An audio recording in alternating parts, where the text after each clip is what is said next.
तो Indus civilisation में जितने भी मॉन्यूमेंट्स मिले हैं वो सारे मॉन्यूमेंट्स मूल निवासी लोगों की है, और उसमें जितने भी रिचुअल्स है वो रिचुअल भी मूल निवासी लोगों के हैं।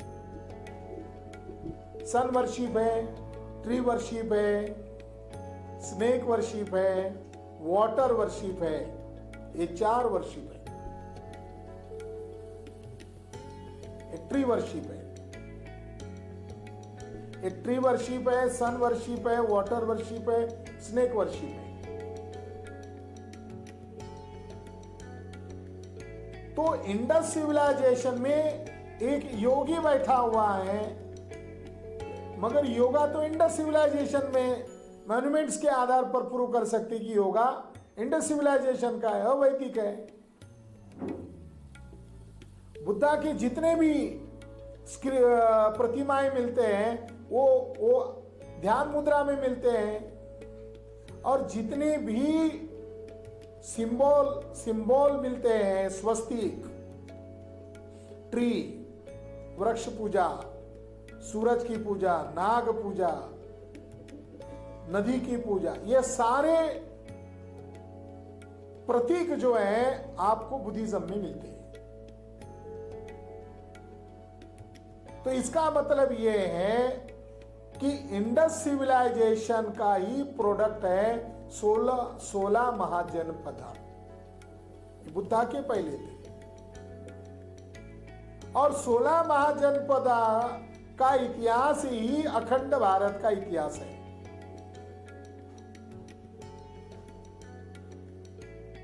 और 16 महाजनपदा को ही बुद्धा ने आदर्श माना था,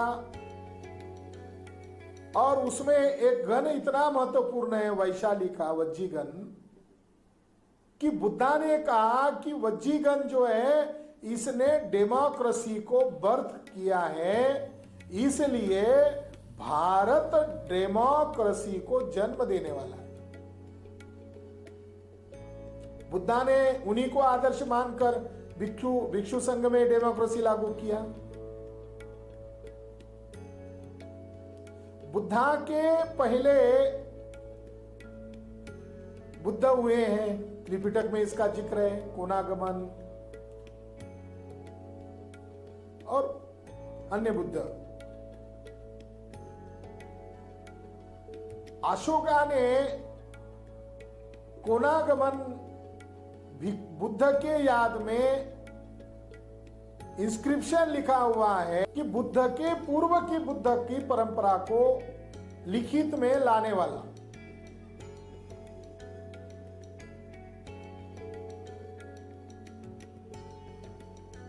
त्रिपिटका में ये सारे परंपरा का खोज किया गया है।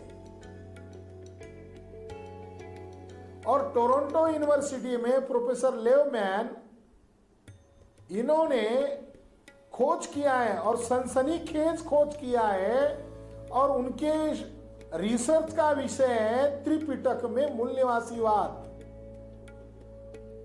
वो कहते हैं कि बुद्ध के जीवन से आपको बुद्ध के पूर्व के समाज का भी आकलन होगा। त्रिपिटक ये 2500 साल पुराना लिखित रिकॉर्ड होने के कारण बुद्ध के समय के इतिहास और बुद्ध पूर्व इतिहास को जानने के लिए उपयुक्त साधन है। ल्यूमेन का यह भी कहना है कि बुद्ध को महापुरुषा कहते हैं, बुद्ध को चक्रवर्तीन कहते हैं। महापुरुषा और चक्रवर्तीन ये शब्द प्योरली अवैदिक है। सम्राट अशोक भी अपने आप को चक्रवर्ती मानते हैं। तो प्रोफेसर लेवमैन का यह कहना है कि बुद्ध के पहले का जो समाज था, वो समाज के अंदर जो संकल्पनाएं, उनके अंदर जो धारणाएं हैं, ये धारणाएं मूल निवासीवाद की धारणाएं हैं। और बुद्ध उन खोई हुई विरासत का उद्गाता है। उन्होंने हवाला दिया कि बुद्ध का जब डेथ हुआ, बुद्ध का जब महापरिनिर्वाण हुआ तो बुद्ध ने उसके पहले एक लास्ट स्पीच किया, लास्ट प्रवचन किया। उस प्रवचन में उन्होंने ये कहा कि मेरे जाने के बाद मेरे अस्थियों को इकट्ठा करके चौरस्ते जहां इकट्ठा होते हैं वहां स्तूपास को बनाओ।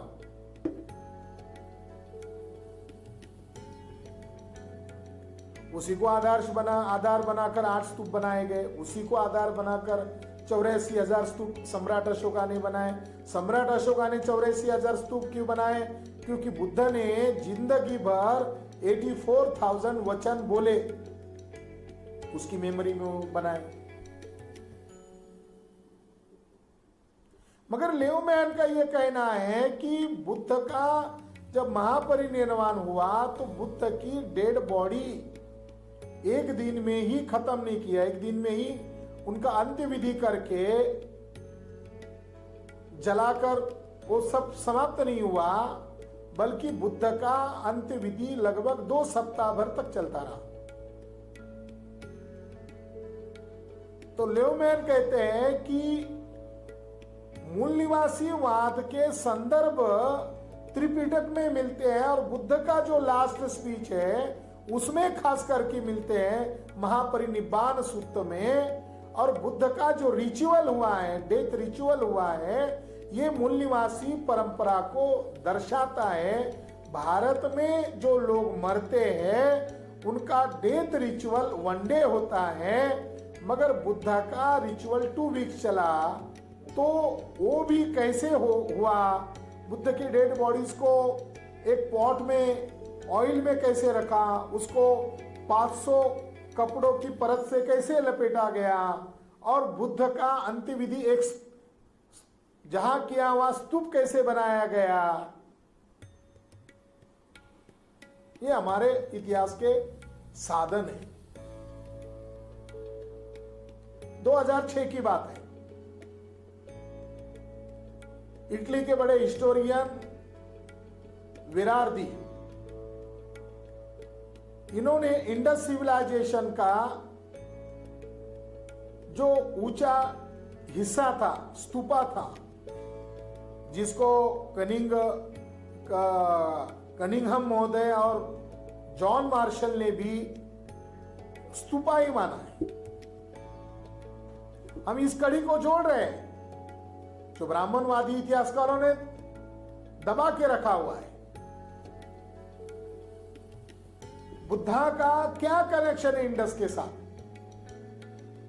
इस पर दुनिया के लोग रिसर्च कर रहे हैं। मगर भारत में क्या पढ़ाया जा रहा है? ये ब्राह्मणवाद पढ़ाया जा रहा है जिसका कोई आधार ही नहीं है।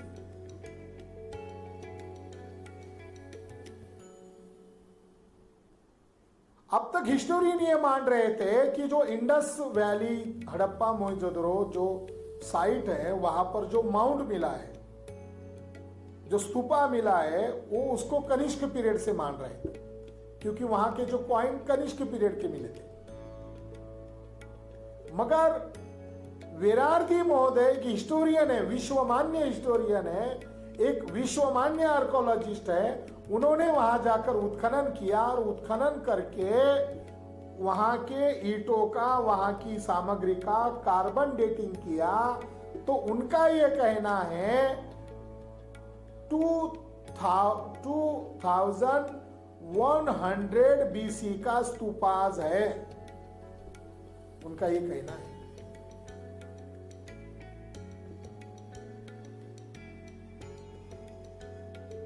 बुद्ध का कहना है कि मेरे जाने के बाद मेरे अस्थियों को इकट्ठा करके जहां चौरस्ते इकट्ठा होते वहां स्तूपा खड़ा करो।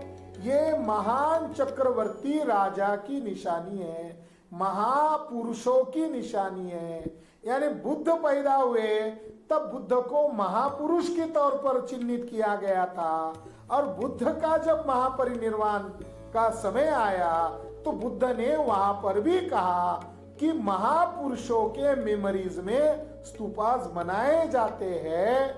और आर्कोलॉजिकल एविडेंस के आधार पर सम्राट अशोक के द्वारा बनाए गए स्तूपास इंडिया में, अफगानिस्तान तक मिल रहे हैं।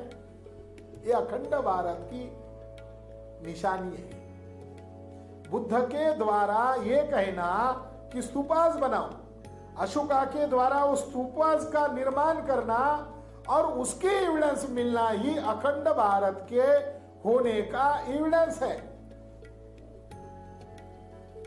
मगर वेरार्दी जो बड़े विश्वमान्य हिस्टोरियन है, उन्होंने ये प्रूव कर दिया कि स्तूपा कल्चर ये बुद्ध पूर्व कल्चर था। और कहां पर इसका ओरिजिन मिलता है? इसका ओरिजिन इंडस सिविलाइजेशन में मिलता है, अन्य कहीं नहीं मिलता है। इसका मतलब है कि वेरार्दी ने कार्बन डेटिंग के आधार पर आज से 4,500 वर्ष पहला स्तूपास को ढूंढ लिया है, जिस पर दुनिया के हिस्टोरियन लोग डिबेट कर रहे हैं, मगर भारत के तथाकथित हिस्टोरियन उसमें हिस्सा नहीं ले रहे। अगर उसमें वो हिस्सा लेंगे तो वैदिक पीरियड अपने आप माइनस हो जाएगा, ये उनको डर लगता है। अगर वेरार्दी की इस बात को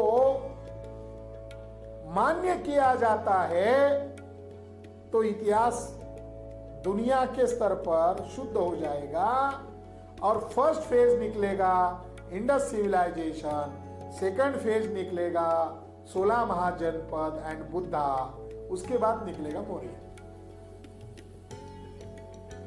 क्योंकि वैदिक सभ्यता का कौन सा किंग है, उनका कौन सा राज्य था, उनकी राजधानी क्या थी, उनका इंस्क्रिप्शन क्या था, उनकी व्यवस्था कौन सी थी, और उसके कोई आर्कियोलॉजिकल एविडेंस है क्या कि यहां राज किया वहां राज किया? है एविडेंस? तो वेरार्दी के कहने पर 4,500 वर्ष पहले का स्तूपास है। इसका मतलब है कि इंडस सिविलाइजेशन का ही कल्चर स्तूपा कल्चर है। ये वेरार्दी के बातों से प्रूव होता है। और त्रिपिटका में जो बुद्ध पूर्व 27 बुद्धों की जो लिस्ट आई है और सम्राट अशोक के इंस्क्रिप्शन में और अजंता के इंस्क्रिप्शन में 7 बुद्धों का जो जिक्र है, इसका मतलब है कि इंडस सिविलाइजेशन के लोगों का धर्म भी बुद्ध धर्म था। डॉक्टर राजेंद्र प्रसाद बड़े विद्वान हैं, वो इस बात पर अभी ज्यादा रिसर्च कर रहे हैं और इस बात पर वो दावे से कह रहे हैं कि इंडस सिविलाइजेशन का रिलीजन बुद्धिज्म था।